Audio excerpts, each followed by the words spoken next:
મુંબઈ પોલીસને ધમકી ભર્યો સંદેશ મળ્યો। નમસ્કાર, સ્વાગત છે આપનું આરબી ન્યૂઝના ટોપ 10 સમાચારમાં। હું અશ્વિન રાઠોડ। 34 વાહનોમાં માનવ બોમ્બ, 1 કરોડ લોકો માર્યા જશે।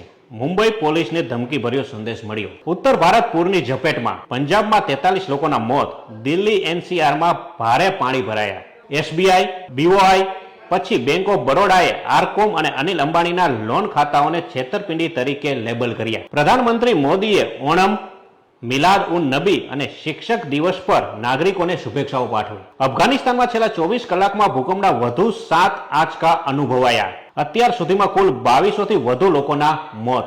ટ્રમ્પે વધુ એક પલટી મારી, જાપાન પર ટેરિફ 25% ને બદલે 15% કર્યો।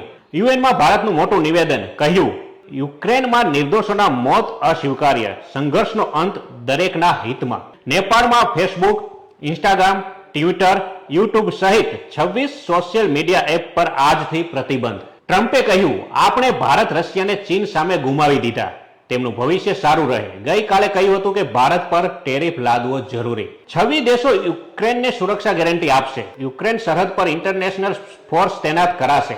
ઝેલેન્સ્કીએ ટ્રમ્પ પાસેથી પણ સમર્થન માંગ્યું। તો આ તાજના ટોપ 10 ન્યૂઝ અને હું હતો આપની સાથે અશ્વિન રાઠોડ। જય હિન્દ, જય ભારત। આવા વિશેષ સમાચારો માટે આજે જ અમારી એપ્લિકેશન ડાઉનલોડ કરો।